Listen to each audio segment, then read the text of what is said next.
Hello, good afternoon, and it's lovely to see you all here for the Ideas part of the Rochdale Literature and Ideas Festival. I'm hoping the mic is picking up my voice.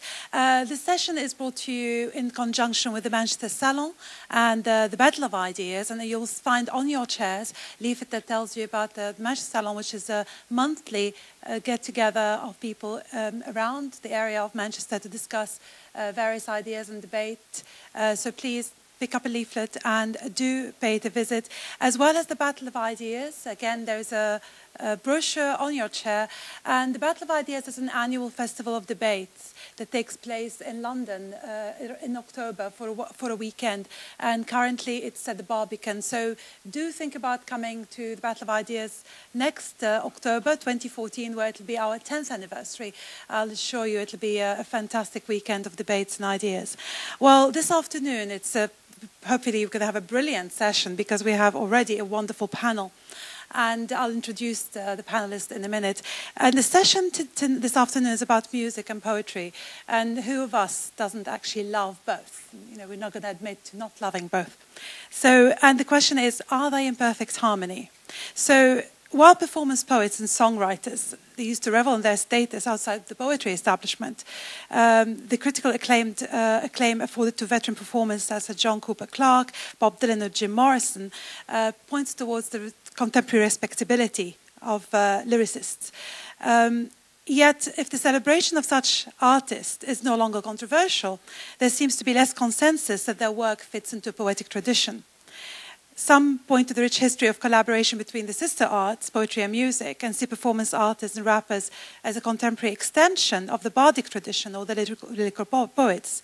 But others are skeptical as whether such judgments are being made purely on artistic basis, or really just a desire to prove that poetry can still be popular and relevant in the 21st century.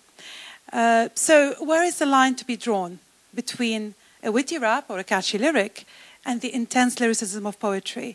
Does music enhance what is innately powerful and unique about poetry? And is poetry sung the same experience for the individual as poetry read? Or do conscious attempts to blend the two, music and poetry, enhance both, or do they actually end up in bombast or caricature? So this afternoon we're going to debate this, the marriage between poetry and music. Does it enhance both? Does it diminish both? Should lyricists be proud of their role as lyricists and not actually claim to be poets?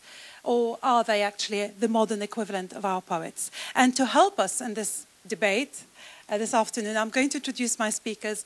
To my far right is Norman Warwick. He's formerly a freelance journalist in the music industry and now a Rochdale-based poet, writer and broadcaster.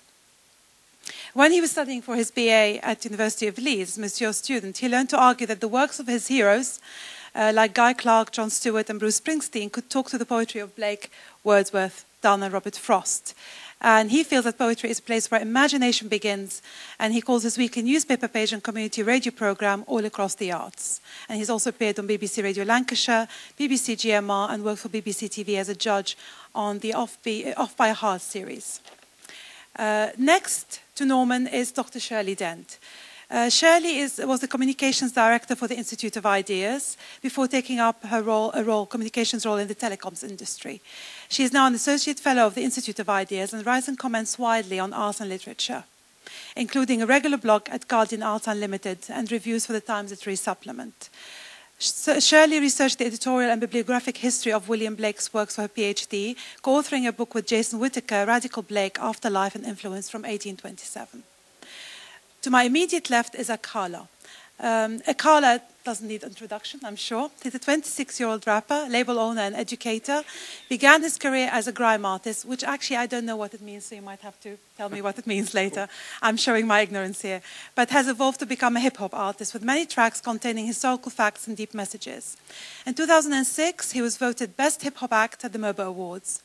Akala's lyrics focus upon class struggle, social conditioning and alienation, and he is seen as a driving force in a new generation of British music that focuses on disseminating ideas of social change while exposing the harsh truth of British and Western social systems. And last but not least, and to my far left, is Mike Gary. Mike is a Manchester performance poet who is as dedicated to word now as when he trained as a librarian. His work focuses upon the beautiful ugliness of the city and its people. His heroes are the underdogs, the outsiders, the people and the glosses airbrush out. His first book, Men's Morning, tells the tale of an inner city sauna. Oh, I would like to read that. And his second book, Mancunian Meander, is a poetic journey around the city, its suburbs and people. He has worked on Residence in Strange Ways Prison, The Big Issue, and Trafford Mental Health, and recently in 6 children's homes in Manchester. And he has been on tour with John Cooper Clarke for the last 2 years. Please join me in welcoming our distinguished panel.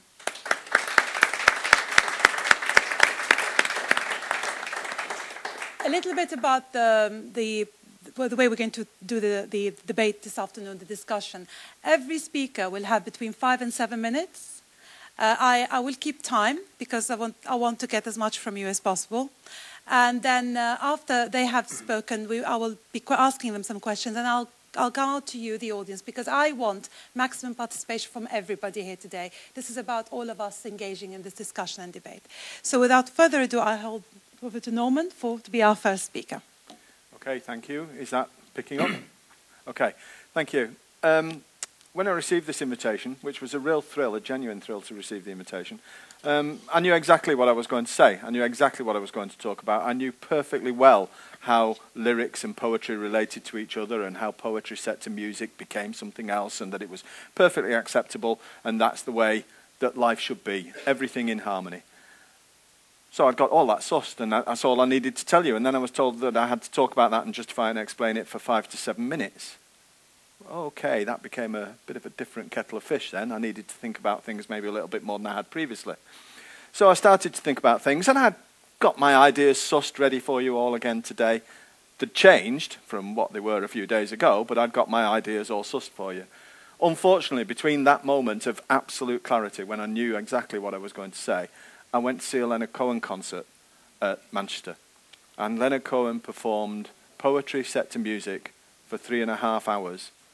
In a way that just elevated lyrics, that lifted the lyrics, that set the lyrics in a soulful musical background, a spiritual musical background, and made me think again that my first impressions had been right, that the idea of putting poetry to music, especially of that quality of music and delivered with that soul that Leonard Cohen had, that's where we go. So back to where we started.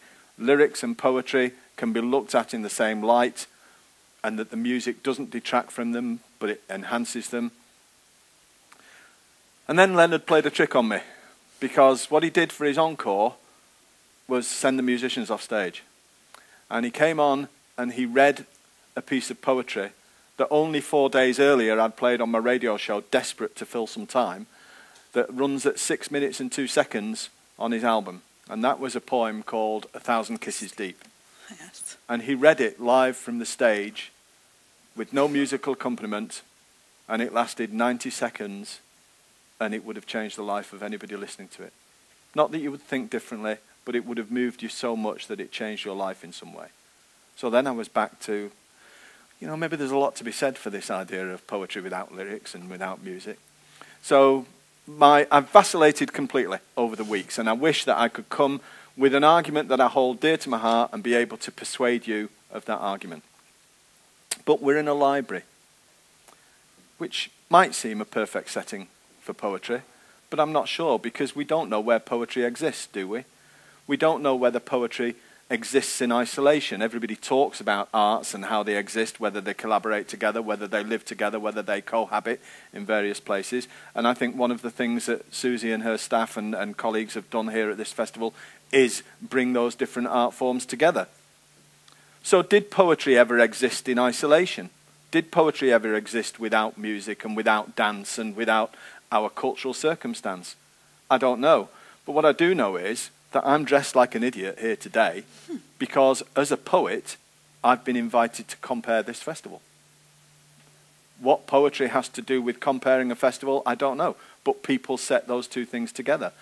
And when we've looked at the poetry that we've heard here, there's been Cartwheel Arts downstairs working with people on the 4 elements that are the themes of this festival, and they're working with local writers, many of whom haven't written before in any serious way, and they've written fantastic poems. And you'd think, wow, they're going to be so proud of those. They can stand alone.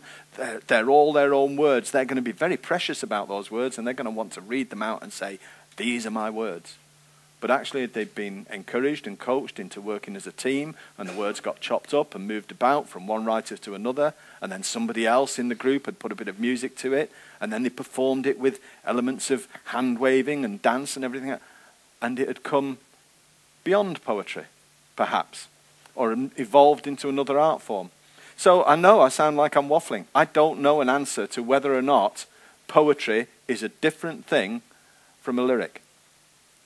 What I do know is my favourite songwriters tend to be American, tend to be writers of Americana, so they're pretty much narrative storytellers in their songwriting, and they're people like Guy Clarke and the late Townes Van Zandt.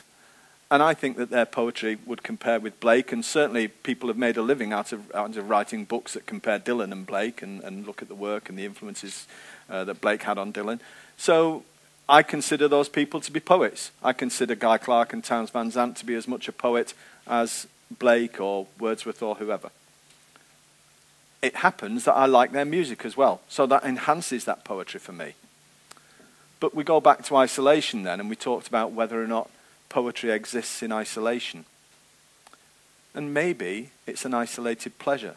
It's really interesting for me when I meet another Guy Clarke fan or a Townes Van Zandt fan or somebody that knows something about my kind of music, and there's just a few more of them that I can talk to than there are of people who've heard of Wordsworth. Why that is, we don't know. But what I do know is when I read a lyric or a poem from a page, in isolation, that somehow has an impact on me that a song doesn't. I can remember a song, whereas I might not remember all the words of a Blake poem or a Wordsworth poem. And I suppose I remember them because of tunes and rhythms and the way it's put together. But what I do know in terms of impact, is that telling me to shut up? No, is it? Okay. 1 minute. Okay. I was so enjoying myself. I know. We were enjoying you as well.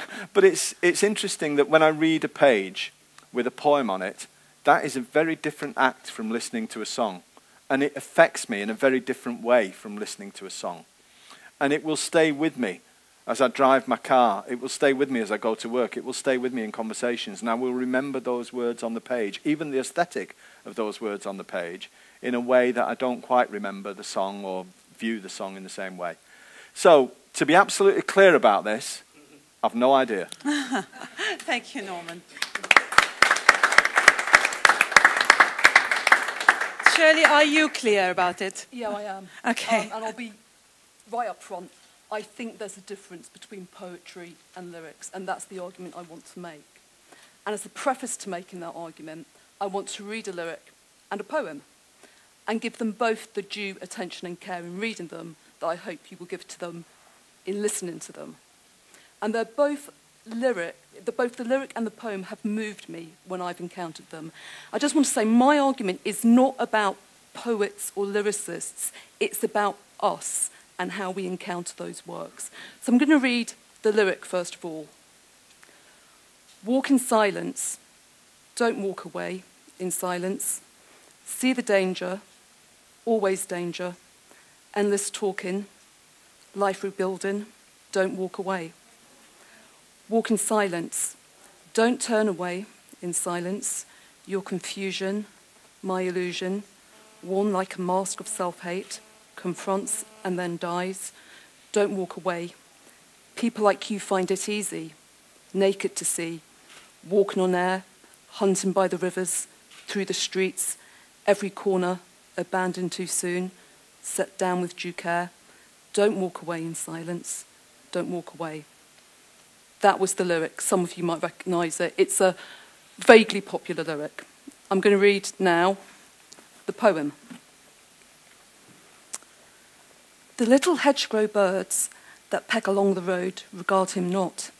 He travels on, and in his face, his step, his gait is one expression. Every limb, his look and bending figure all bespeak a man who does not move with pain, but moves with thought. He is insensibly subdued to settled quiet. He is one by whom all effort seems forgotten, one to whom long patience hath such mild composure given, that that patience now does seem a thing with which he have no need. He is by nature led to peace so perfect that the young behold with envy what the old man hardly feels. And again, some of you may recognise that poem. Can I just ask, did you have a preference for either of those? No, might not. The first, interesting. Interesting. I love and am moved by both of those when I encounter them. But one is poetry and works better as poetry. And that is because poetry demands something else in our engagement and encounter with it, above and beyond the immediacy of the popular lyric, however profound the ideas or emotions that popular lyric may touch on. And I think to confuse pop lyrics with poetry is to lose something that is important about poetry. And that's not to say there's not room for fusion, we've heard that already. But I want to make an argument for the uniqueness of poetry and how we encounter it. So here's the one argument I want to make today. I want to argue for the music, the poetry of the mind, if you like, in our encounter with poetry. Now, that's hugely pretentious, and I'm going to try and explain that in a minute. But why it should be valued in a different way to performance, song or otherwise. So, for me, that phrase, the poetry of the mind, the music of the mind, I think it's about the intenseness of the cerebral encounter of and through language that we experience in poetry. And oh heck, that in itself is a bit pretentious again. So let me try and unravel this for you. I'm going to give you 3 points in my argument about this, 3 compare and contrast between lyrics on one hand and poetry on the other. 3 points I want to make. The openness of lyrics against the closeness of poetry. I'm going to go on to explain that. The flow of lyrics against the precision of poetry. And dancing, stroke listening, that you can do to music, and lyrics against reading. And I thought Norman's point about reading is absolutely key here. So let me just unravel those 3 points a little bit more. Open v closed. I'm talking about the space of speculation that you get with lyrics, that kind of seepage of meaning, immediacy of emotion, and that in that the first lyric I wrote, that, you know, see danger, always danger, endless talking. There's a flow there, and it carries you along. The emotion of those lines carry you along. And I do find those lyrics very haunting, particularly in the music that they're set to. And there's a just almost simple inexactitude in that flow. If you look at the precision of meaning in the poem that I read, the filtering, the heightening of emotion in that, it is very exact. I'm going to go on in a minute to show you, just give you an example and read through the exactness of what poetry does with language. And now, you may have guessed that poem is written by Wordsworth, and it's one of the lyrical ballads. And Wordsworth actually talks about the spontaneous overflow of powerful feelings in the preface to lyrical ballads. And one of the most famous quotes about poetry, the spontaneous overflow of powerful feelings. And in some ways, you think, well, that's very close to lyrics because we feel, we have emotion in lyrics. Don't be fooled, because this is what Wordsworth goes on to say. I have said that poetry is the spontaneous overflow of powerful feelings. It takes its origin from emotion recollected in tranquility. The emotion is contemplated till by a species of reaction, the tranquility gradually disappears, and an emotion, kindred to that which was before the subject of contemplation, is gradually produced and does itself actually exist in the mind. It's not an emotion fest, it's a careful filtering and re-expression of that emotion. My second point, which touches on the first point, flow v precision. Again, I think you hear in the first lyric that the sweep of the piece, it has its own momentum. There's a tide of language that carries the emotion through.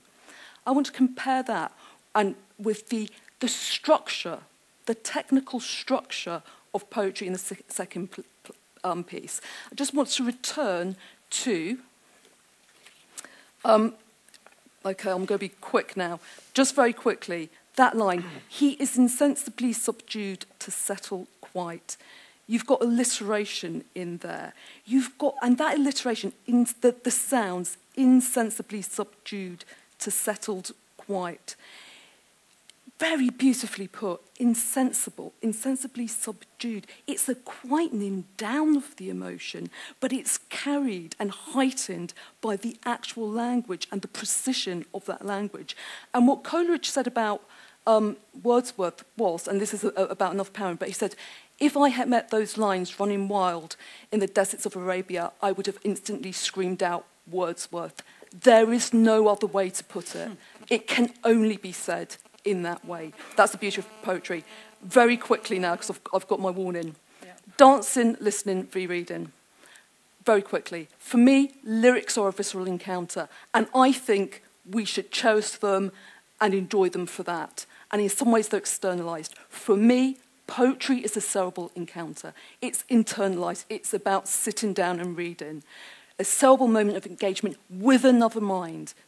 A mind from 100 years ago, 200 years ago, next door, 5 minutes away, if it's a great poet. It's that meeting of the mind that is inherent in the language of poetry. It happens in the mind, it makes demand of us and our engagement of it. So I think poetry demands in a way that lyrics don't, and I think we need to hold on to poetry and defend it for that reason. I'll shut up now. Thank you, Shirley. Thank you, Shirley. Akala, poetry of the mind? Yes, well, I would say quite simply, not all lyrics are poetry and not all poets are good. But if we look at the origins of poetry, are we to say then that the Iliad and the Odyssey are not poems, or not poetic, because their author was illiterate? Couldn't read and write at the time. The oldest books in the Western tradition, if we talk about the Ramayana or the Sufi poetry of Rumi or people like that, most of these traditions began as oral poetic traditions performed. Shakespeare wrote performance poetry, of course. Are we going to say that Shakespeare's plays are not poetic or are not poems because they are written to be performed? Or do we make exceptions for that? Do we say operas are not poetic because they are written to be performed? Or do we make exceptions for that?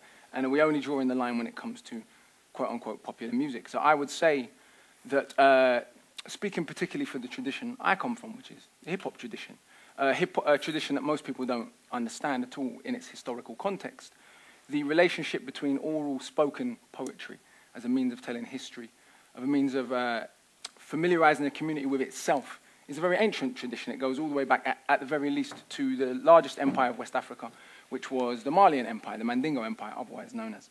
The University of Timbuktu, which is still standing today, produced an intellectual tradition of which there are still 750,000 books surviving to this day that you can go and see on everything from astronomy to mathematics, architecture, etc. The point is, still in that kingdom and in its surrounding kingdoms, the most sacred knowledge, what was considered the most important knowledge to pass on to the next generation, was entrusted to a character called a griot.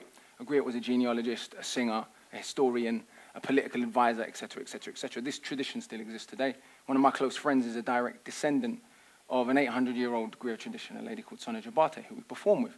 This tradition moves into the Americas and informs all of the different forms of music that many of us have come to love: jazz, blues, gospel, samba in Brazil, reggae in Jamaica, ultimately hip-hop in New York, and also informs the African-American written tradition, people like Langston Hughes, the Harlem Renaissance, etc. So there's always been a cross-pollination for me between performance art, performance poetry, and written poetry. But I think to say that the most ancient poetic books in the world are not poetry because the people who composed them were illiterate seems a little absurd to me, if I'm honest. And so I think the conversation to me tends to border on this nonsense around what is high art and what isn't high art. No one's saying opera is not poetry. Does that make sense? It's usually we're singling out art that is deemed to be, due to its origins, of lesser value somehow than high art or what would be performed at the Royal Opera House or somewhere like that. And so I think there's interesting dimensions around class, around race, around gender, around definitions of who's entitled to be the custodian of knowledge in these debates. But I think when you examine the work, as the work we do with my company, we present to people, one of the very simple games we do, we present to people lines.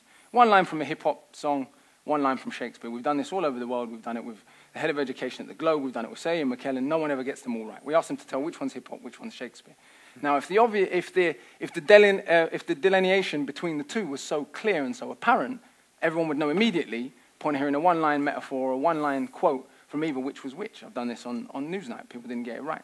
And so my point is, once we take away context, once we take away people's preconceptions and preconceived notions of who is the custodian of knowledge and who isn't, and we judge the work based on what's actually on the page, you'll find often actually people are forced to challenge their ideas about what is and isn't poetry. But I think, as I said, just to restate the point, to argue that the most ancient poetic books in the world are not poetry because they were all composed by people who couldn't yet read and write, or they at least began their life that way, seems to me a little bit ridiculous. Thank you, Akala.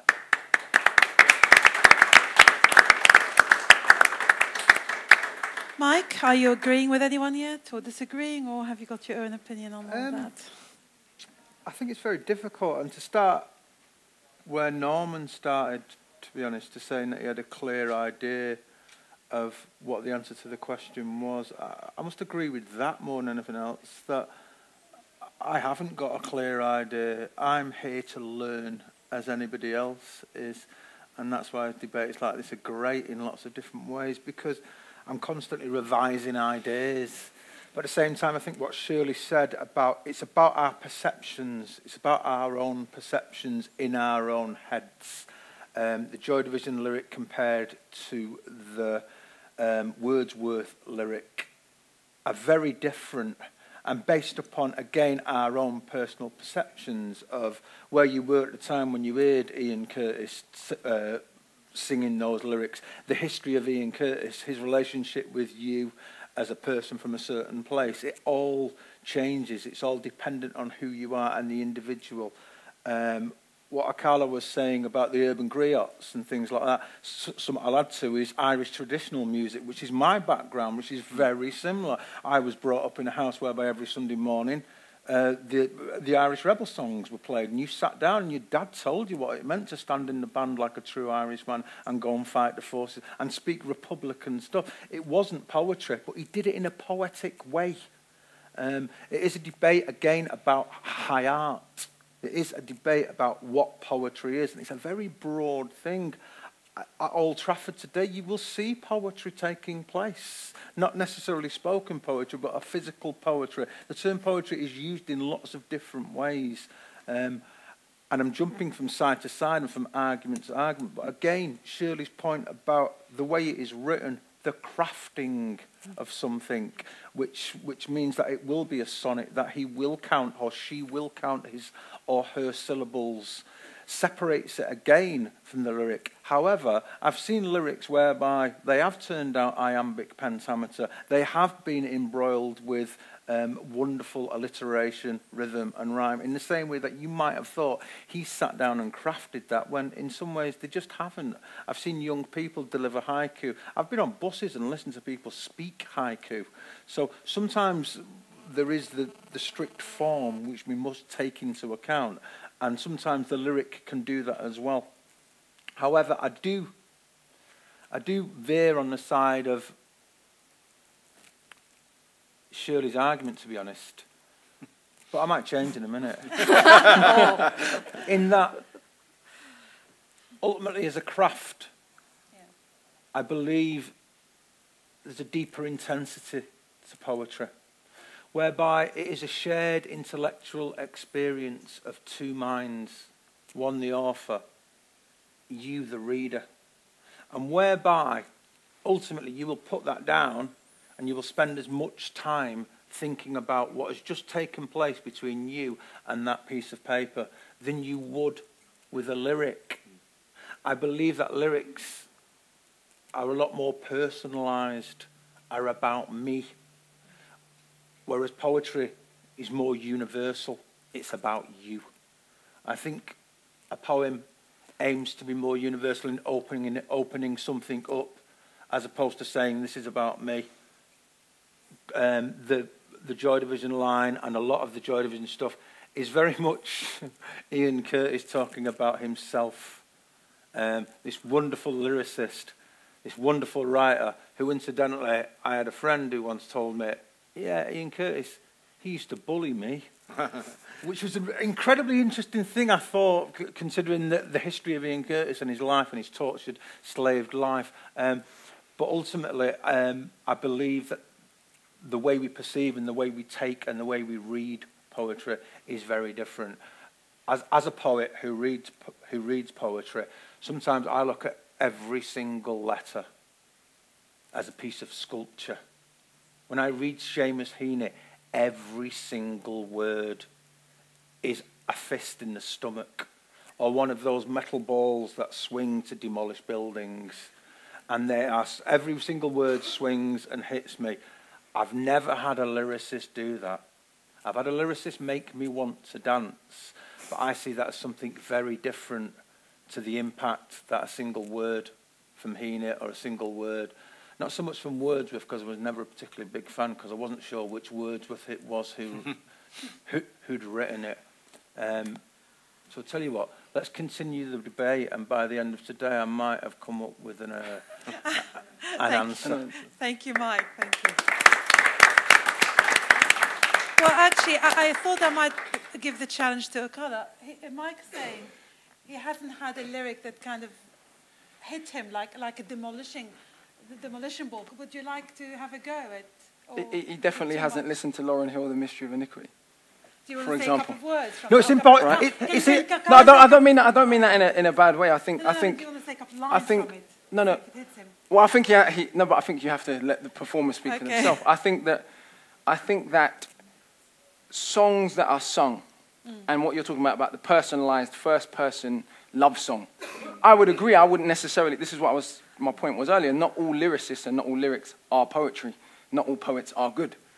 So I think there's a space in which someone writes lyrics that are slightly poetic, but they don't quite give you that, whatever that unquantifiable stamp is that you get from a poem. What I'm saying is there are lyricists that I know that I could quote, that I could bring before you, that have their work both in written and performed form, that for me does do that.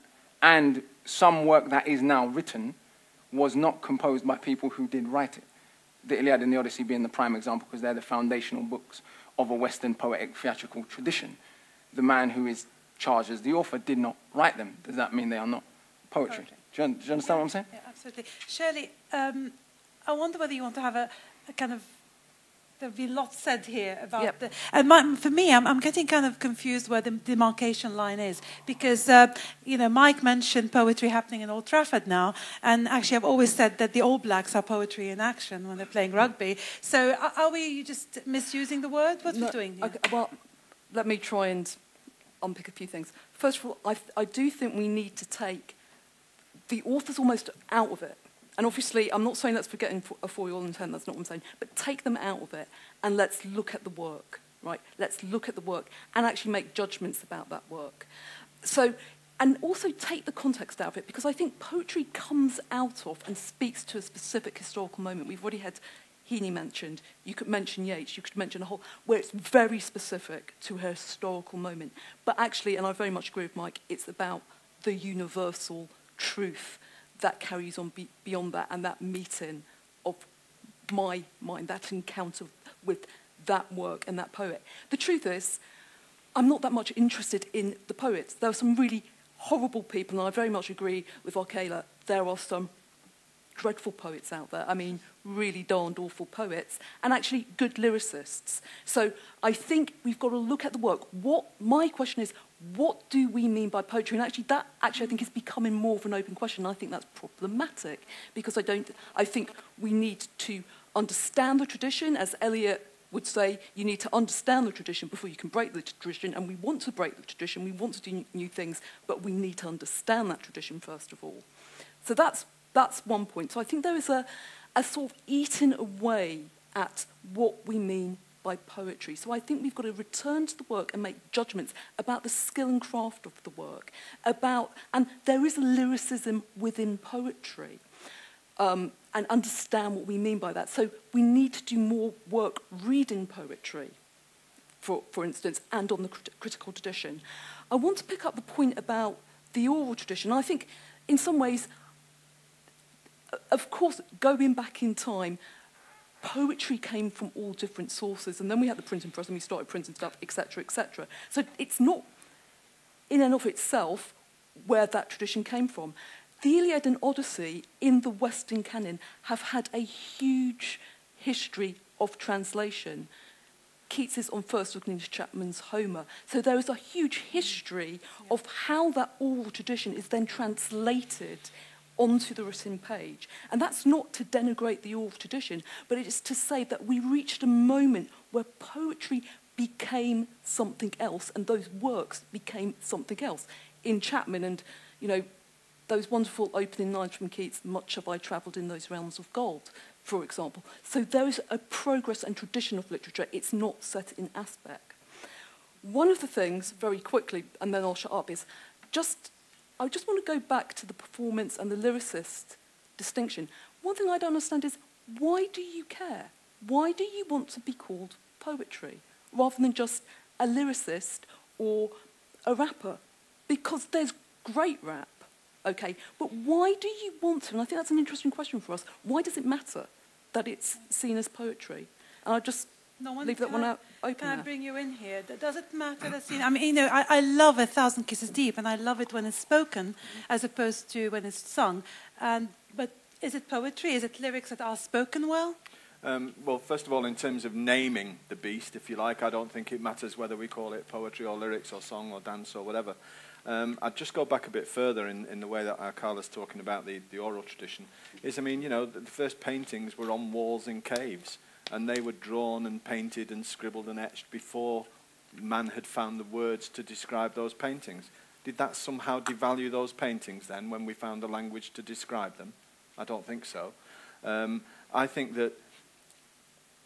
I've come down having listened to all the arguments, and interestingly, the person that's been the most persuasive to me has not been any of the panelists. I don't think we've ever convinced each other, but has been Shirley using Wordsworth, because I am a fan of Wordsworth, despite sharing Mike's cynicism of him, scepticism of him. But the Wordsworth poem I'd refer to is Tables Turned, in which a teacher talks to a boy and says, you know, lift your head up out of these books, lift your head up out of this arcanity, and get out there and look at the world and engage. And I think that's what poetry needs to do. It's fantastic if we want to call it poetry and want to put it on a page and want to keep it condensed in a book and want to put a cover over it and want to charge £75 for it or whatever. But, you know, there's a big wide world out there, poetry. Go and have a dance. Okay, so there's a big wide world out there, and I've got an audience here, and I would like to start seeing the audience getting involved. So any pressing points? Have you been convinced that poetry is very specific, it has its own place, and it should be distinct from lyrics, and they actually both should be proud, or actually it's more of a wider, kind of more, I'm trying to find the word now, the words fail me, that actually it doesn't matter, we don't need the boundaries, that we can call lyrics poetry, and poetry can be more than just a few lines on a page. So who would like to, yes, can I ask you to actually say your name, and then, okay, no, you don't. Just say a question. What I'll do is I'll take 2 or 3 questions and I'll come back to the panel. It's more of an opinion, actually, Rani. Oh, that's fine. Is that okay? Opinion's fine. If we look at psychedelia, so, for example, Bob Dylan, hey, Mr. Tambourine Man, play a song for me. I'm not sleeping, there ain't no place I'm going to. Psychedelia, that was all sort of drug-induced, wasn't it? Then we look at Coleridge as well, Tiger, Tiger, Burning Bright, and Kubla Khan, etc., all drug-induced. So it kind of fits the kind of plot from hundreds of years back to sort of a few years back.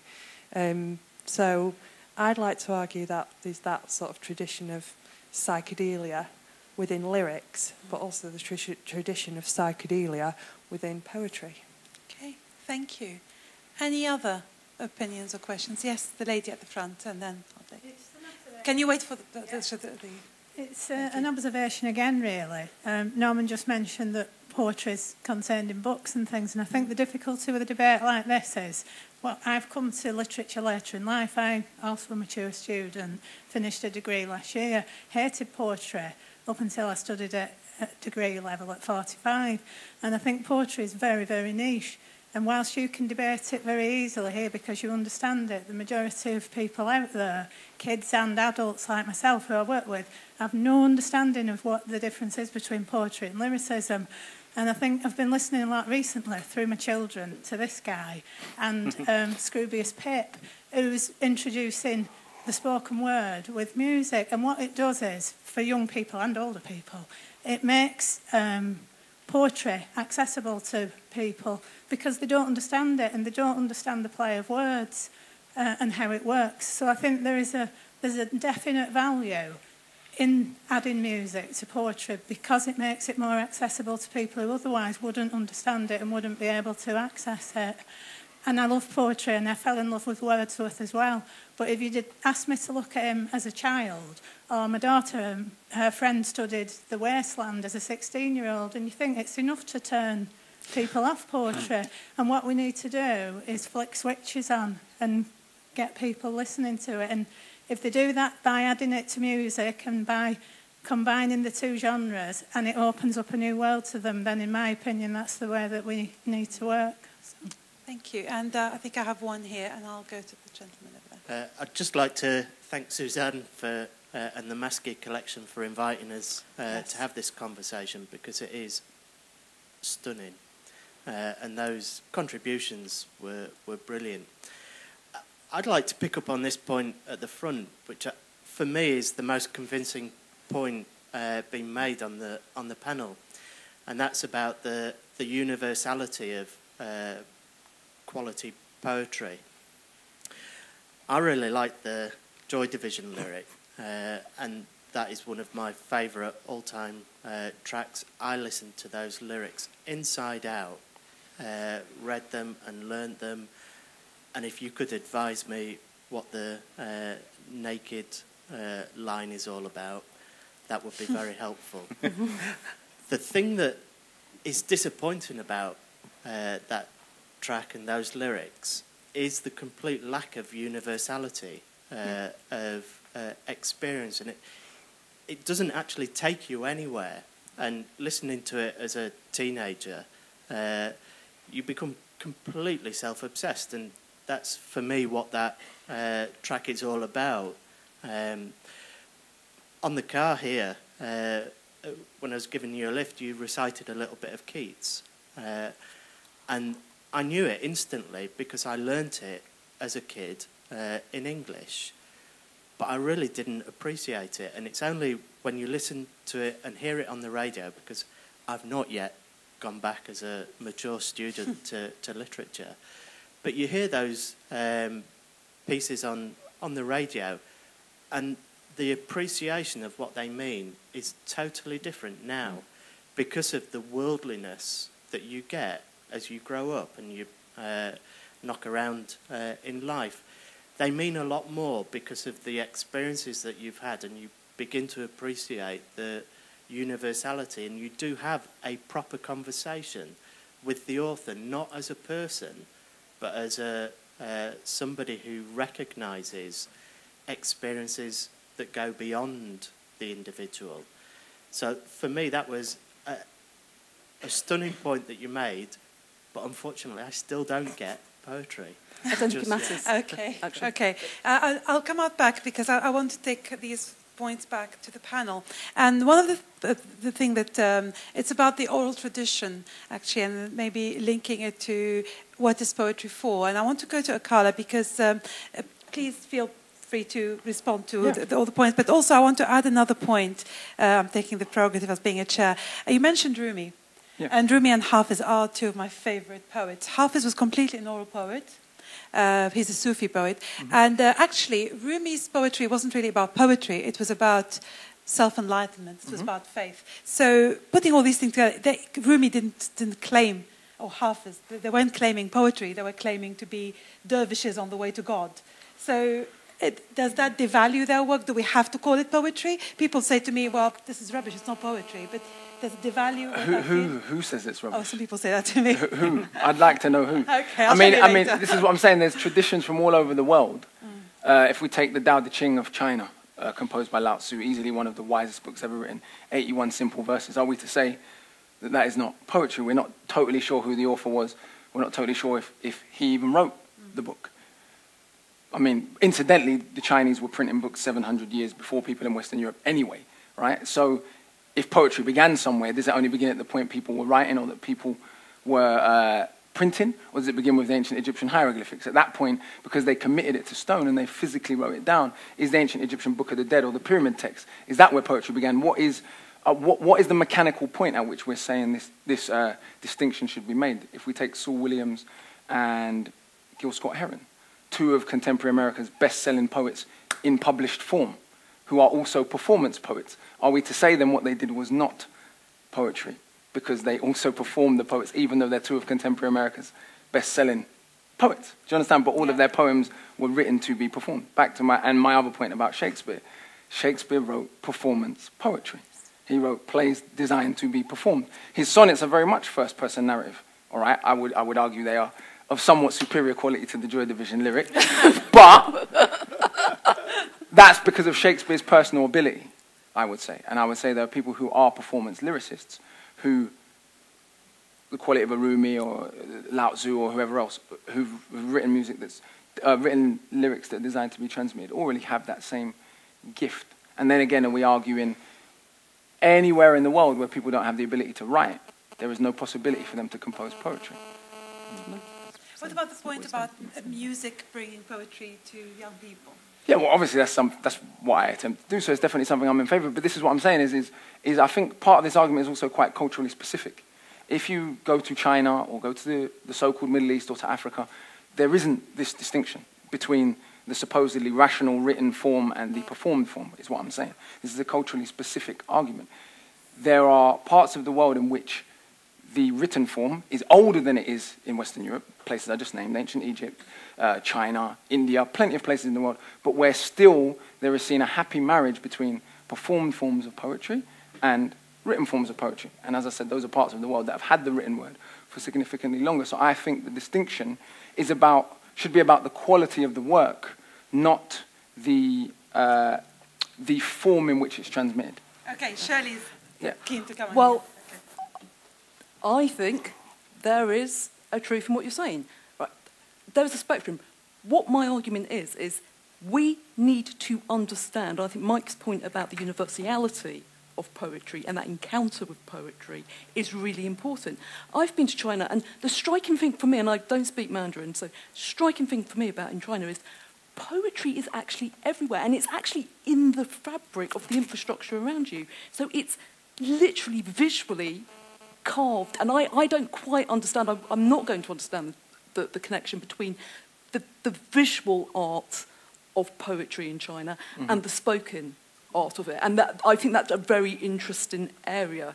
And China has poetry in the fabric of its tradition. It is just there, right? I don't know enough to understand that, but I do know the Western tradition, and I do know what we need to argue about in making judgments about, and I think we shouldn't be afraid to judge. I also think we shouldn't be afraid to say poetry is a minority sport.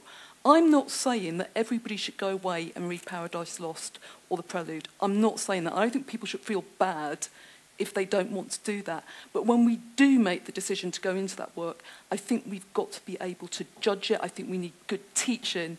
I mean, I had the experience of going to university. I thought, I know all about poetry because I've done it at A-level. I didn't know anything.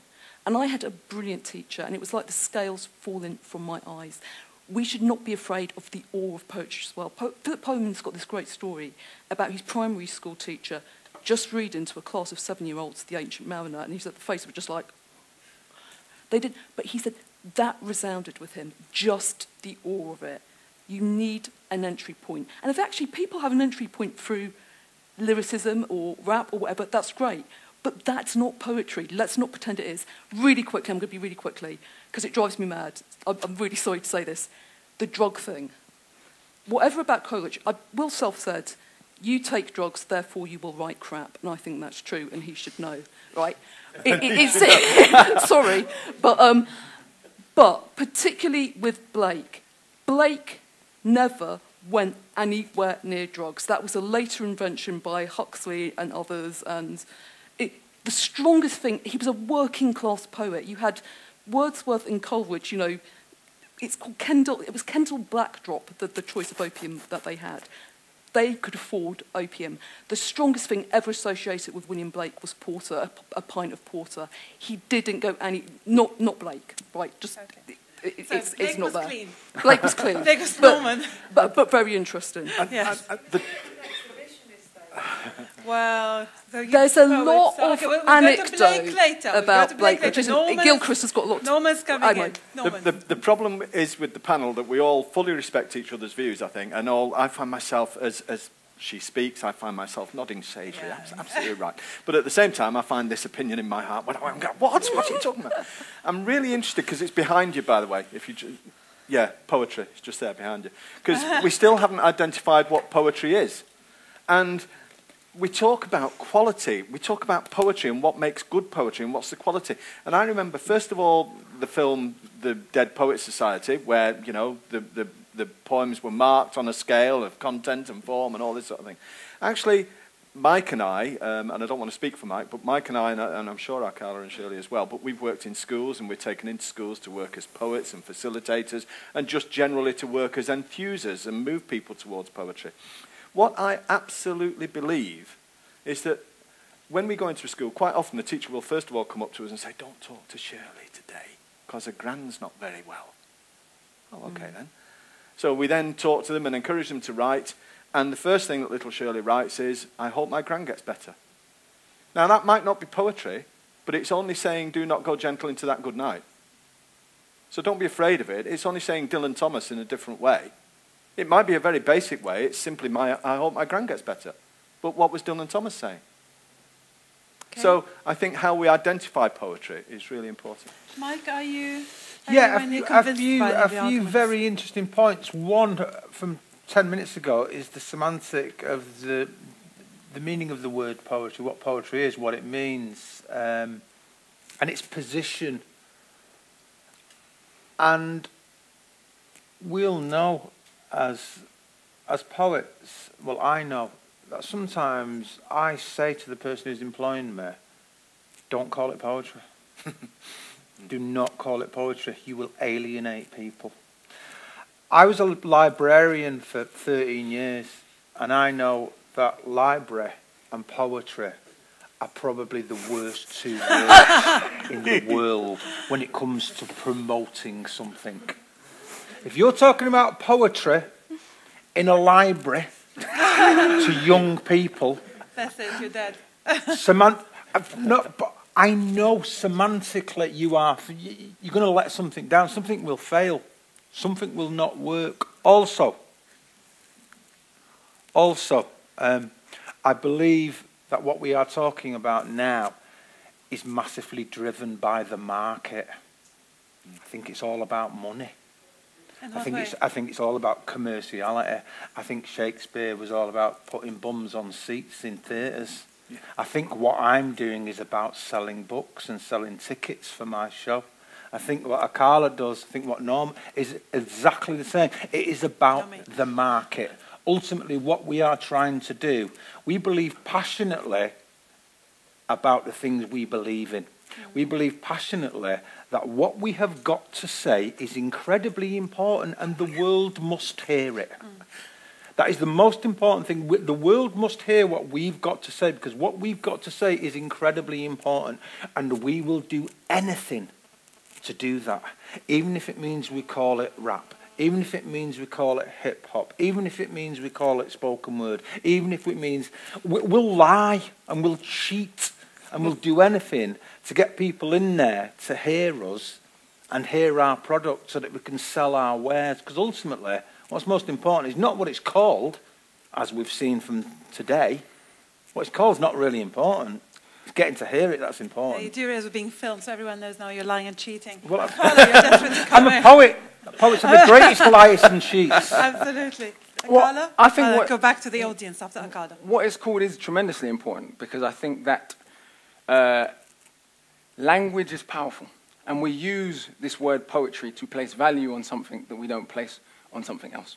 So when we say this is poetry and that's not poetry, it's like when we say this is art and that's not art. This is dance and that's not dance, right? this conversation about high art and low art, and this is what I'm saying, where are we drawing the distinction? Are we saying that if it's not written on a page and read, that it's not poetry? If it's performed, does it cease to be poetry? Or are we judging the work based on the quality and the ability of a person to use words in a way that is engaging, in a way that conjures up imagery, in a way that punches you in the stomach, in a way that makes you feel something, in a way that is clever with language? Are we judging it on the work, or are we judging it on the form? And that's what I'm not clear about what Shirley's saying. Okay. I'm going to go back to the audience because I think there are some interesting points here. And the idea of high art and low art, or what we're calling it, and I have to say I disagree with Akala on one thing. I never thought opera was poetry. I think the lyrics of opera are so banal when they're translated. You think, oh my God, the music is beautiful, but please. Sorry, let me be clear. I wasn't arguing for opera being poetry. I know. What I'm saying is when people talk about a distinction between music, poetry that's performed over music, being problematic or being not poetry, it's not opera that they single out. They don't say to the Royal Opera House, what you're doing is not poetry. Yeah. Right? Okay, that was my point. Yeah. Okay, I had a gentleman there. You early on wanted to say something, a gentleman with a beard, Thank you. And I'll take the others. Yes. Is this on? Okay. It was to do with alienation and minority. I think one of the challenges in working in, say, whether it's lyrical culture or spoken word or poetry culture is the alienation issue. Because if you look at the movement of poetry over the centuries, it's been very us and them. And I think when it comes to the thing, it's all, to the main issue, it's all about words that connect. Words that have a meaning, words that actually translate to other people what that means. Whether you're Nirvana, over to Woody Guthrie, over to Gracie Fields, it's that kind of vibe where we've got to kind of look at that experience and kind of move on. And going through the decades of work from punk rock right over to two-tone to a lot of other stuff I've grown up with in this area and lots of other areas around the UK, you get a situation, even knowing the Conscious Caliphs who were here who had a top 10 years ago, knowing how they started off as little 15-year-old Asian lads, top end of town, and just started rapping. And then suddenly spark up and get international. It's all about words that connect and emotions, emotive. And I think the industry in its own right over the centuries has caused huge slabs of cement to appear and stopped us actually getting to where we need to get. And I think when we start boiling it down in a good way and start looking at the critiques and the kind of culture and the resonance of poetry and what that means, or even lyrics, we're getting to a point where we've really got to start engaging in a new format of understanding of what that means and how we can actually move on. Thank you. There's a gentleman here, and I'll go back. Yeah, I'm going to be unfashionable and defend high art. And there is a distinction between the two. I'd just like to say, first of all, that Shakespeare was not a performance poet. He was a dramatist. He was a playwright. And he also wrote call him a sonnets. performance poet. I said he wrote poetry to be performed. Right. Well, he actually wrote plays to be performed. But only ever called himself a poet. Okay, come on. We're not having a dialogue. Anyway, okay. I think that the same argument that we have over performance poetry and poetry itself is also reflected elsewhere. Music is the obvious area where there is a sort of like attitude that it's all music, whether it's Beethoven or whether it's Madonna sort of thing. It's all music. Well, it isn't. Madonna is somebody who wants to appeal to you in an immediate manner, to get you dancing, to get you happy for a certain amount of time. A Beethoven symphony or even a Beethoven sonata will take you out of this world. And that is the difference between, and I think there has to be a distinction between what is called, I don't know if you can call it performance poetry. I think it's sort of slam, which is a sort of umbrella term, and poetry. Slam is basically, again, an immediate thing. It's all about the immediate issues. I go to these open mics sort of thing. You hear it all the time. It's like in Liverpool, it's always about Hillsborough. Like everybody's got a poem about Hillsborough, and it's always got they all sound the same, and they've all got the word "fucking" somewhere at one point or another. Poetry is partly a discipline. To actually write poetry, to craft poetry, You have to know it. You have to know what you were doing. You have to know it inside out. The reason for its rules is because it appreciates that it is written for humanity. It's not written for a small audience. And the thing about the one last point I'd like to make, it's one of the things. I mean, poetry, actual poetry, is probably the least appreciated art of all the arts. If you go to a poetry night, a poetry reading, your audience is other poets, no matter what. Very rarely, but that doesn't mean that that it shouldn't be relevant to the world. Thank you. And I've got the lady over there with the white scarf. Thank you. Hi. I've got a question, but I'll just give you a bit of context before I get to it. So I'm not a poet, and I'm very, very new to poetry. I know very little about it, but I had a grammar school education, so I was sheep-dipped in Shakespeare and Thomas Hardy, and a little bit of everything, but didn't come away with any passion for any of it, but always loved music. And it was music that would make me soar. It was music that would give me the kick in the stomach. Good music, because there's crap music as there is crap poetry. And so that was just an absolute passion. But then it was music that led me towards poetry. And I was at that Leonard Cohen gig, and it was just remarkable. It was beautiful. And it was like a bridge towards poetry. And I just thought that was wonderful and very, very touching.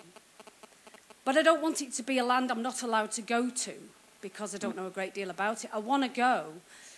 And what makes me sad is that kids who haven't even had the sheep dip I had are going to find it so inaccessible. So get the musicians leading people towards it and embrace it. And I do think that it's wonderful poetry. And then I've seen, like, the performance poets. I've seen Mike perform. And then saw you, Mike, at Festival number 6, where you read poetry. You performed poetry with music. And it was different again. So I guess the question is, and thinking about the accessibility, which I think is really important. Let's not make it somewhere that children or younger folk can't get to. What was the experience like for you as the poet, actually performing in a different way? Okay, thank you. Any other questions before I... oh, loads. Okay, I'll take the lady at the front and I'll come back in the next round. Okay.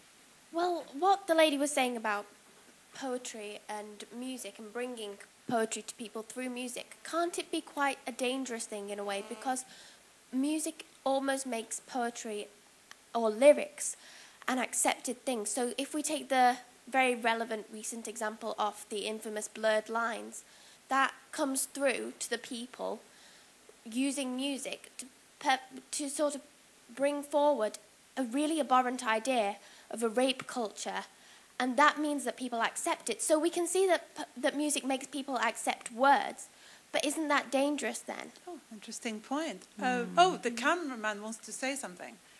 Okay, yes, okay, fine. I think because he's doing the wonderful work of being the camera, we have to... Yeah, just responding to that point, I think that's a good example of really the distinction between music and poetry, because no one really listens to the lyrics of music. Smack My Bitch Up. It's a great song, but, you don't really contemplate, oh, yeah, smack my bitch up. I think I'll just go and smack my girlfriend. It's just a good song. In fact, you like it almost because it's like a crazy, dangerous lyric, but it's the music, it's the rhythm that you really appreciate in the music. I think, for me, the distinction between poetry and lyrics is the distinction between poetry and music. And the way I think about it is you've got prose, which is language to articulate and communicate something to somebody else.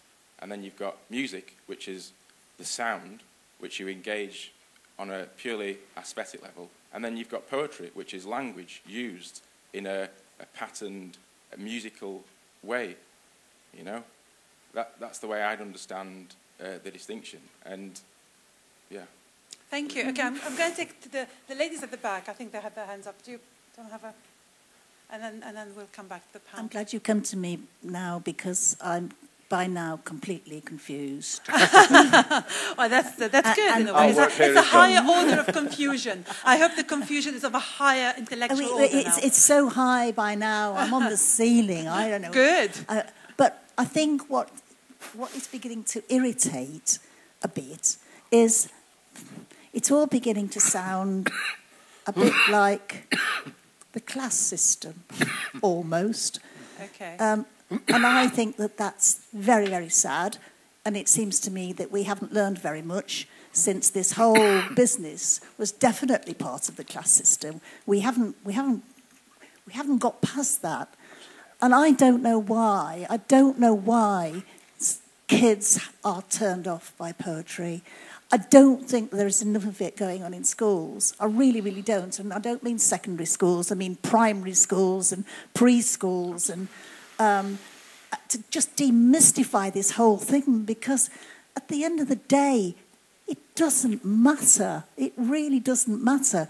You can call opera high art, as far as I'm concerned. The words are merely a vehicle for the music, because probably no one would go if everybody was on stage singing la-di-da-di-da. It doesn't need any words. It's the music that's fantastic, I believe, most of the time, with what you call high art. And I don't think that's right. I don't think it is high art. Believe me, I'm not calling that high art. And I don't honestly know what you're talking about when you talk about high art. I've no idea what you mean. I agree with you. So let's come. So I'm a bit confused. Sorry. I'm going to come back to the panel very briefly because I want to go out again. So can I take up with Mike? Mike, do you have a quick response? Choose any of them. You don't have to respond to everything, but kind of reflection so far. I'll take on your point last of all, simply because you were last. I could go through everyone and speak about everyone. I'll take your point. You say you don't know why children are into poetry. It should do more in schools. I believe schools ruin poetry. I believe schools ruin poetry. They don't do enough in schools. Our first words are poems. We were mesmerised by sitting in front of Miss McComb while she held a book like that. And we were mesmerised by it. And then, by year 9, you discover cool, and they start testing you on rubbish poetry that is totally irrelevant to your life and your... I don't want to know about the war at 13. I don't want to know about trenches and the futility of war. I want to know about love bites and cider. I'm from the Ali G school, I really am. If it means it's about dealing a weed to translate mathematics, you've got an ounce. It costs £150 an ounce. There's so many. It's by any means necessary. And I just think that schools really, really ruin it until they invite Norman, Akala, myself into it. And then that's when they start to get it right, schools. But I think in a lot of ways, they fail young people in lots of ways. Schools. I don't want to talk too much. No, that's fine. I'm going to go to Akala now because, again, there is the distinction. Other people have made it as well. Well, there is one about, you can choose whichever one, but the interesting thing about music bringing the word through to young people, but maybe there's a danger in that. But I'll leave you to pick any of the points. I don't know why the presumption is that only young people listen to music, but it seems a strange presumption. I think that, this is what I'm saying, I think there is an agreement in that. Let me be clear what my position is. Yes. There is a quality of art, regardless of form, regardless of who it comes from, regardless of where in the world it originates from, right? There is a quality of art that is unquantifiable, but you just know when you hear it. What I'm saying is that quality of art exists in a myriad of forms with the written and spoken word, and we call it poetry, or at least I'm calling it poetry. What it appears to me some people are saying, or some people have said, historically, is art can only come from one quarter. It can only be delivered in this particular way via this particular form. What I'm saying is, that seems to me strange given that 9/10 of humanity for 9/10 of human history have been delivering the word in a completely different way. So what we're saying is that way is the only valid way. It seems a little bit strange to me, if that makes sense. Yeah. And then just to follow on to my last point, in terms of the modern era and issues, is I'm familiar with the writers that people are talking about, but people are not familiar with the artists that I'm talking about. Yeah. And so it makes it an uneven conversation. If you've never listened to Saul Williams' Coded Language, you cannot talk to me about hip-hop poetry. If you've never read the Dead MC Scrolls, because Saul Williams is also an author, you cannot talk to me about hip-hop poetry because you've never read it. What I'm saying is I've read these poets and I've read those poets. So until people have read those, until people have listened to Lauryn Hill, The Mystery of Iniquity, they can't talk to me about those traditions because they haven't actually experienced them, is what I'm saying. So the debate has to be even, and people have to do a bit more research about poetic traditions that they're perhaps not as familiar with. Okay. Shirley? I think that's the point. Read. And I'm going to put my cards on the table. I think the form can come from, it can come from jazz. It can come from a myriad of places, right? You know, Scott Heron, a myriad of places. But I think the litmus test is the written page and the reading of it. I think that's the litmus test for me about the poet, what I mean by poetry. So that is the litmus test. It doesn't mean it can't have an oral tradition behind it. But what happens when it's you confronted with that page? That's what I'm interested in. I want to say something about class, because it was brought up, and there's a bit of a class issue going on. First of all, there are lots of poets, William Blake, John Clare, the Romantics, me, who were not part of some privileged white elite. So let's just remember that. And there were lots of poems written under the pressure of historical moments. Shelley, even though Shelley was a bit posh, Master of Anarchy, for example, very, very pertinent to a political moment and an incredibly powerful poem about that political moment. I've got to say, Mike, entirely disagree with you. Go and read the First World War poets. They are just terrific art. From Shelley's At 12. Revolt of Islam. Well, as I say, it's not Revolt of Islam to Strange Meeting. Just let's not be afraid of it, because one thing that drives me mad, I grew up, who cares about me? I grew up in North London Council Estate, and you know what? I'm glad I was challenged. I hate the thing that it's got to be relevant to where you are, because do you know what? I don't want to still be in that position. I want, you know, and just seeing only that world. I want to read Derek Walcott. I want my horizons opened by that. I'm glad that somebody said, sit down and be challenged by Paradise Lost. We should not be saying that is not for you. We should be saying the best, wherever it comes from, is for everybody. Okay, thank you, Shirley. You look such a lovely young lady, but by you've got my dander up, you have. Because I think what you had to say, absolutely diagonally missed the point, okay, and I'd like to argue with you later on and debate with you later on. But I think the point about blurred lines is what I don't want to do, based on what Shirley was just saying there, that argument, I don't want to become so obsessed with Shakespeare or Walcott or the great poets or what the quality of the poem is or whatever. I don't want to become so obsessed with that I misunderstand or overlook the message of something as seemingly banal and, as you say, in the wrong hands, perhaps dangerous, as blurred lines. Blurred lines is the Mask of Anarchy of its day. What Shirley was just saying about Shelley was responding to a really important social issue with the Mask of Anarchy. So is Blurred Lines. I'm not saying Robbie Thicke was doing that or whoever wrote it was doing that when he wrote the song. But Blurred Lines raises all those issues about rape between people that know each other and taking yes to mean no, taking no to mean yes, and all those issues. So I am teasing you, and you know that, but I really think that the important point about that poem, or that song, is that it raises that discussion. And we can be so blinkered in our academic world and think that's worthless and meaningless and it's inciting kids to riot. We've all got brains and hearts, and that poem could be as equally inciting people to think whether no means yes. You know? Shirley's desperate to come in.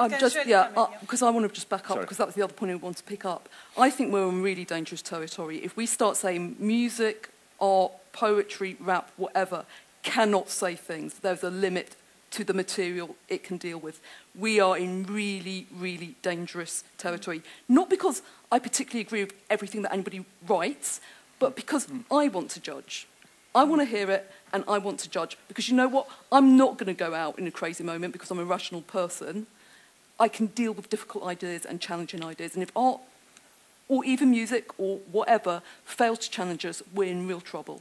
So it's about us being able to hear it, and I don't want people to stop that. I'm for free speech. Okay, I'm going to go back to the audience now. So I had the gentleman here, and then people... Yeah, I'll come back. So as many as possible, please. I'm just worried that it may not be a class thing, but there's a kind of academic elitism going on.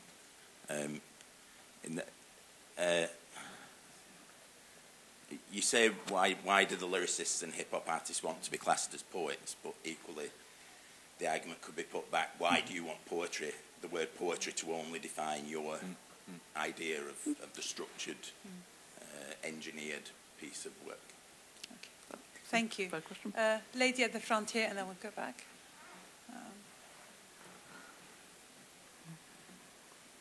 Yeah, I'd just like to make the point. I'm a lecturer in English locally, and I completely agree with you about using the word library or poetry to totally disengage a large number of young people. But I'd like to make the point that when I'm teaching poetry, you know, you get this kind of, it's like you're anaesthetising the class sometimes, okay? And you get these questions like, but I want to be a hairdresser. Why do I need to understand poetry? And the answer is because you learn to see the world through other people's eyes, as with any literature, as with any art form. And, you know, I'm with Akala on that one. There are a billion things that are art forms. But I think that going back to some groups that I taught last year, who started off with this whole, oh, God, not poetry. You know, they wrote with astonishing sensitivity about war poetry. And I think we're undermining the ability and the innate need and sensitivity that young people have. And they can engage, and they do. And not all teachers do put people off, actually. Okay. No, it's national curriculum. Okay, the lady in green, and I'll come back. Yep, Susie. Hello, I'm a librarian, and I don't wear a twin set and pearls. And I've also organised Rochdale Literature and Ideas Festival to make it accessible for other people. Thank you, Susie. But also to make poetry accessible for other people in a library. Need I say more? Thank you very much, Susie. The gentleman at the back, and I'll come back to you. Hi, thank you for sharing. It's been really interesting to be involved, and I agree with this lady. I heard poetry in library, and they're two of my most favourite words. And I'm from a council estate in Rochdale, and I was the same as Shirley when I was growing up. There was something, you know, that spoke to me about it, and I'm glad that I was challenged, and I was glad that I had the opportunity to grow. And I think there is a distinction between high art and between rap, and I love both, but you know, let's not be naive. I was at an operatic interpretation of Midsummer Night's Dream at the Leeds Opera House, and the crowd there were very different to the crowd when I saw Lauryn Hill at MEN Arena. It appeals to different people, and I don't think we should be afraid to judge. These things are different, and it's fine to be different, and it's fine to love the mystery of iniquity, and it's fine to love opera. But there is a difference between those things, and there's a difference in how it appeals to you, and the sensitivity and the intensity of how you want to feel that experience. Okay, thank you. I'm going to... Akala, do you want to respond? I'm not disputing there's a difference between different forms of art. What I'm saying is the value placed on some and others is not always based on the quality of the work. It's based on the culture, the origin of the person, the gender of the person, the class background of the person, the racial background of the person, the type of music they make, etc., etc., etc. So what I'm saying is I'm not disputing for 1 second that they're very different. Was opera in its time considered high art? Was Shakespeare in his time considered high art? This is what I'm saying. These things are rebranded and reused in a particular way that I don't know if is the exact way in which they were perceived in their time. And all I'm saying is Lauryn Hill, judged on the quality of her work and the quality of her poetry, is equal to anybody, for me. Anyone like to come back in the panel, or can I go out again? Yeah, I'd like to make a quick point about a couple of points. As a librarian, part of the reason why I got into libraries and books is because I believe that for a lot of people, literature, language and poetry is a way out, is an escape, is a way to find and discover. And we've spoke about drunkenness and drugs. I get high on good writing. I get high on good performance. I want other people to experience that. I work with about 10,000 young people a year. I'd probably say about 9,000 of those young people would be embarrassed to be seen holding a book. So my role is to convince them exactly what we've just been talking about that this is our way out. Yeah? If that means I have to use different types of poetry to get them reading Shelley, to get them reading Byron, to get them... If I have to use lyrics, if I have to use the Arctic Monkeys, if I have to use Agadoo, do, push pineapple, shake a tree, I will do that, because I know that in most cases those young people are very malleable. It's just about using the right thing to draw them in so that they do start reading. I think it's ace to be challenged. I think it's absolutely brilliant to be challenged. I love being challenged. That's why we like poetry, because secretly we like being geeky and we like sitting there and going, have I got this right? Have I? And then you look around and go, oh, I wonder what he thinks. We like that aspect of it. So what I'm doing is I'm trying to draw people in, and I'll do that by any means necessary. Yeah, well, I didn't grow up in a council estate. I grew up in a Catholic convent in Lebanon, but I still love poetry. I just really quickly want to pick up on the gentleman, because it seems you spotted it. I'm an academic elite. And actually, I don't apologise for that, because I've read a lot, right? And I've listened to people of better critical knowledge than me. I've been guided through. It's like Dante and Virgil. You need the guide sometimes, and then you need to let them go. And I don't apologise for that, because it's what she said. I'm pointing to the lady there. Actually, don't underestimate, right? We've got to guide people and take them to a point. So don't underestimate that what can be achieved. Okay, Norman? I just want to finish up on Mike's point, really, that I think is really interesting. I absolutely love all the poets you're talking about and the work that you're talking about, that of which I know, and I think it's fantastic. But I want to talk about one-way traffic, because I don't know anybody who, as a result of reading Blake, has gone on, whatever we mean by the word gone on, has gone on to read Townes Van Zandt.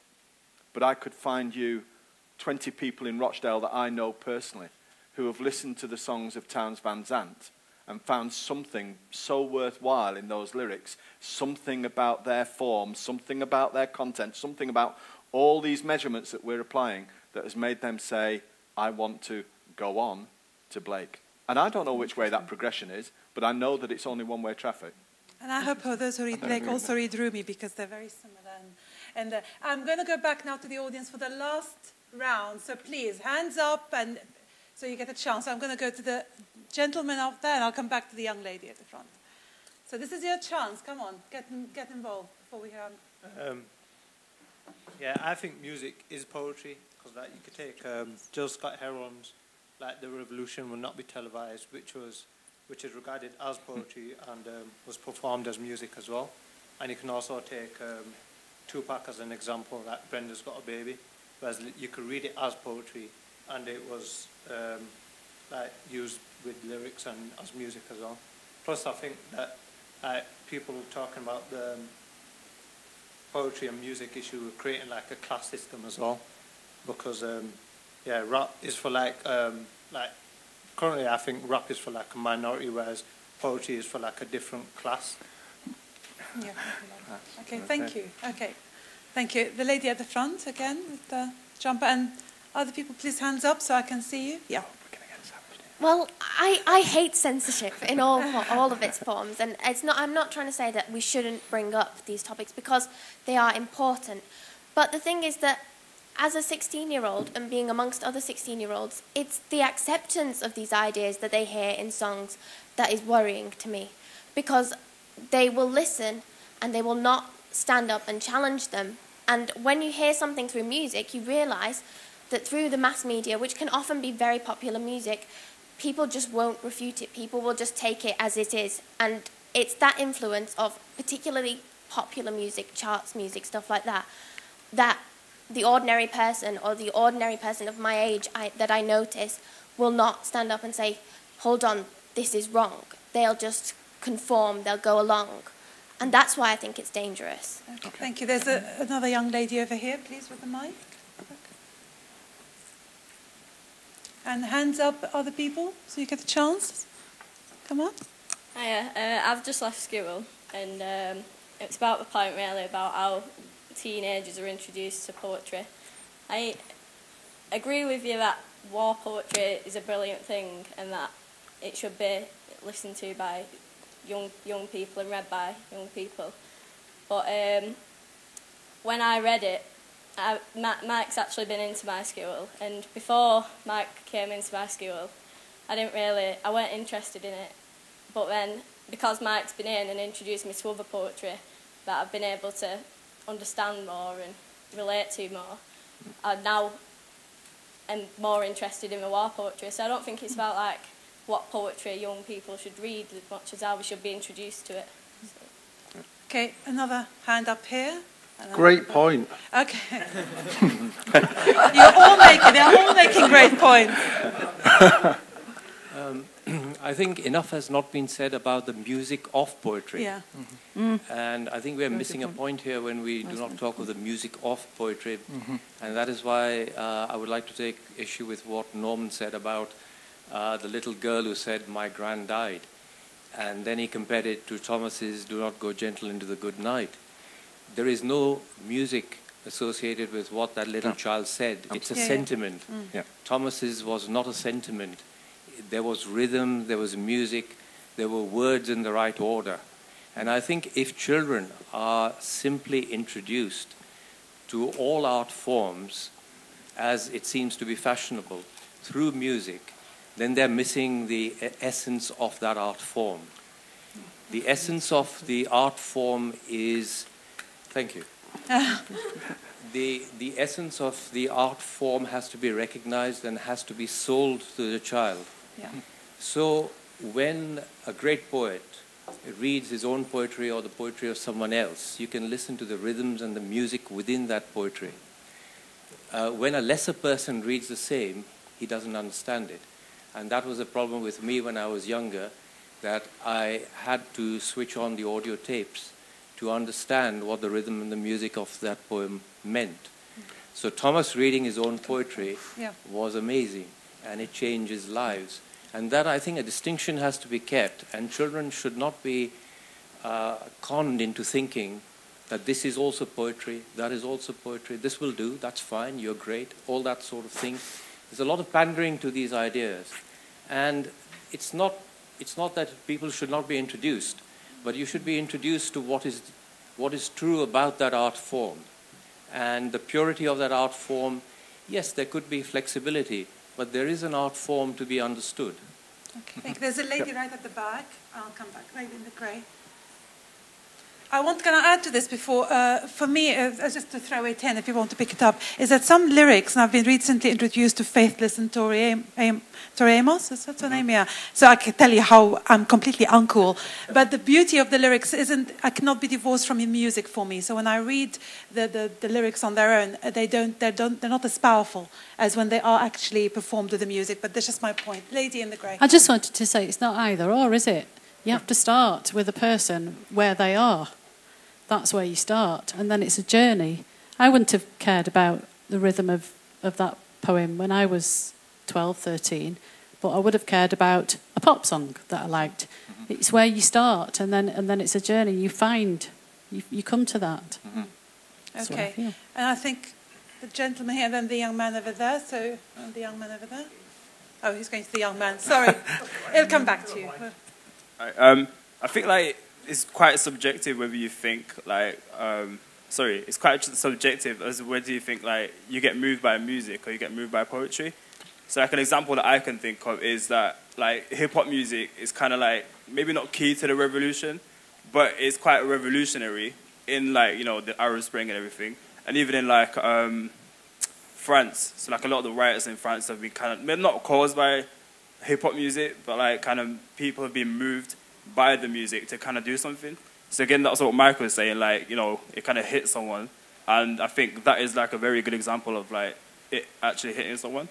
Okay, thank you. And then there is a gentleman here with the grey top and the glasses. Anybody else would like to have a last say before I bring it to a close? I mean, I fully support what your man over here was saying. I think one of the things that I've always found, I mean, there has been, I came to poetry through school. I went to a kitchen sink secondary school where we read Shakespeare in Elizabethan English because there was no translations, right? And it was unheard of that it would be translations. We read Coleridge, we read Shelley, all these things, and yet this was a bog standard school. Yes, at the time I didn't fully appreciate them, but I got on to appreciate them later in life. The thing about music and poetry, I mean, Mike, your Irish songs, right? Most of them are ballads, and the ballad is one of those things that's on a grey area because it's both a song and a poem, sort of thing, which is great. One of the first, I think, pieces I ever heard actually, which was a rap piece, which really hit me, was a piece from it was "Wake Up" by a group called the Lost Poets from Harlem, and to me, they really did get. You can see the lyric on the page, and it actually does read like poetry. It's fantastic, and such like.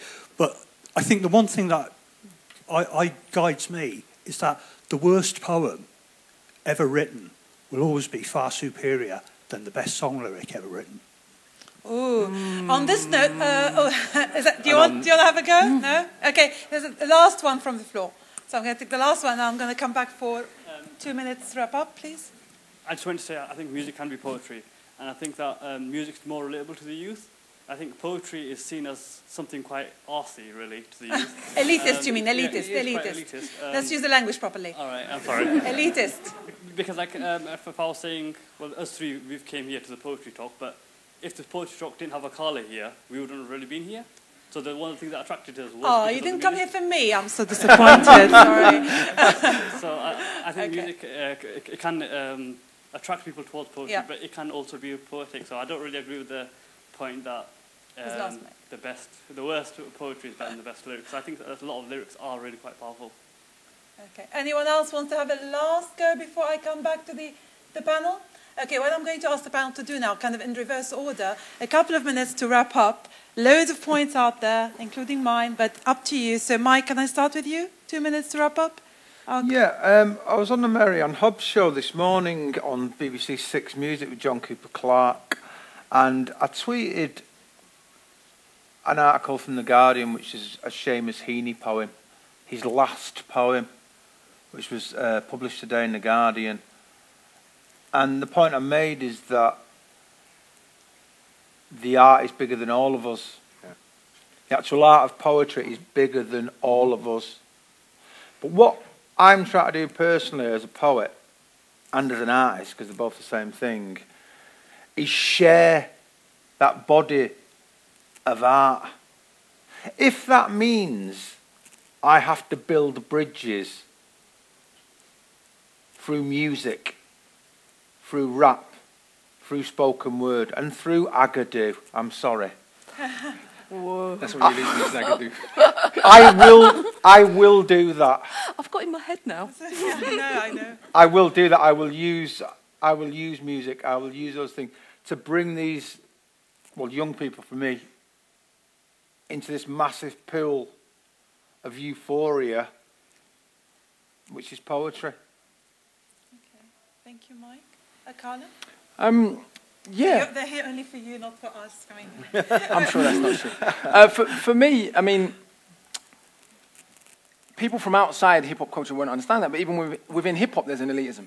And one of the reasons hip-hop went in the direction it went is that it was too intelligent. If I play you a Gravediggers record or a Wu-Tang record, I mean, literally, Wu-Tang are rapping about astrophysics. The Jizza is currently making an album with one of the leading physics professors from MIT called Dark Matter about physics. But people from outside hip-hop culture are not aware of this. They're not aware that post-civil rights, post-Martin Luther King, Malcolm X, etc., literally people who taught philosophy, who taught history, who taught maths, who taught science, they were called the 5 percenters, went into places like Harlem, taught people like the Last Poets, like Gil Scott-Heron, like the Wu-Tang Clan, like all of these people. So these people were literally students, KRS-One, etc., etc., etc. And the job they were challenged with, which is an ancient job, which I mentioned at the very beginning, was this griot job to disseminate knowledge, to disseminate ideas, but use a format in which it was digestible to do so. What I'm saying is, very simple, poetry, high art, quality art, whatever you want to call it, comes in a myriad of forms and in a myriad of ways. Not every written poet who wears a Jacobean ruff is good. And not every lyricist, not every lyricist is a poet. But what I'm saying is there is a certain quality of art that is poetry. I don't think we can scientifically define what that is, but when we're encountered with it, we know it. Many people who haven't investigated some of the art forms that I'm talking about will make judgments on them before they've done so, is what I'm saying. Okay. Thank you, Akala. Shirley? Yeah, I agree with both.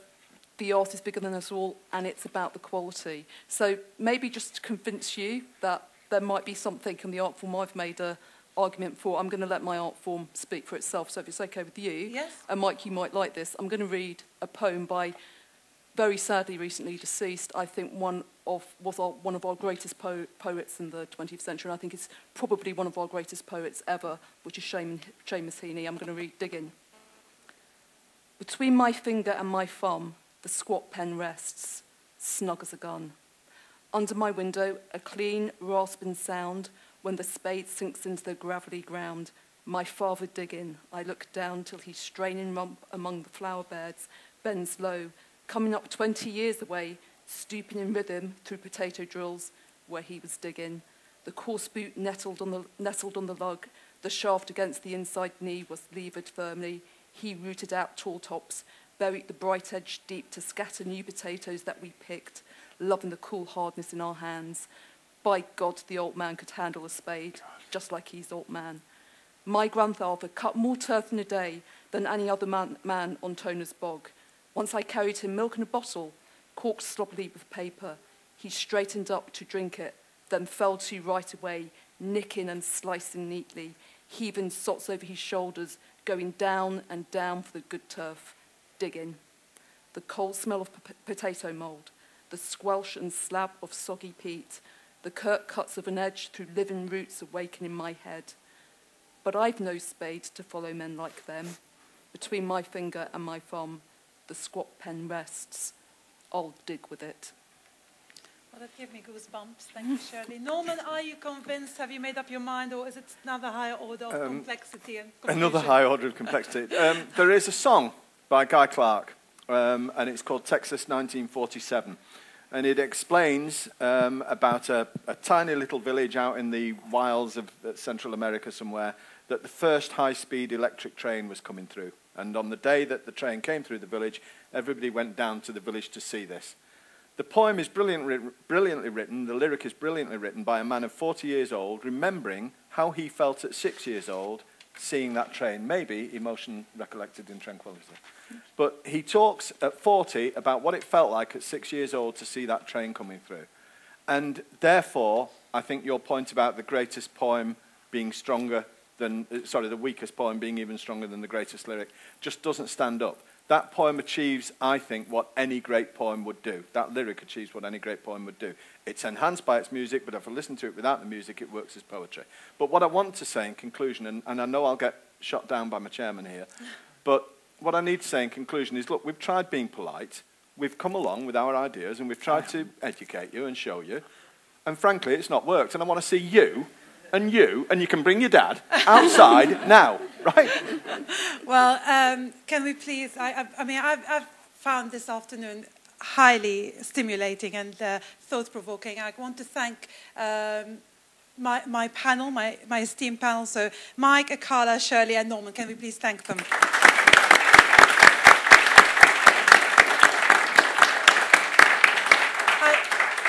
I also want to thank you, the audience. You have been, seriously, and I've chaired quite a few of these, you have been a brilliant audience. It was worth coming all the way from London to Rochdale. I think if you have enjoyed this afternoon, as I have, remember the Manchester Salon, not too far from you. You pick up a leaflet, monthly debates just like these. Go and have a debate. There's also the Battle of Ideas next year. I realise I forgot to introduce myself, but never mind, you can find my details somewhere. Thank you so much. I want to thank the Rochdale Festival and Susie for organising this. And I think I'll leave you with, yes, let's take the debate out there, but let's take the debate to music, to poetry. Enjoy the rest of the festival, and see you again, hopefully, soon, another debate. Thank you. Thank you.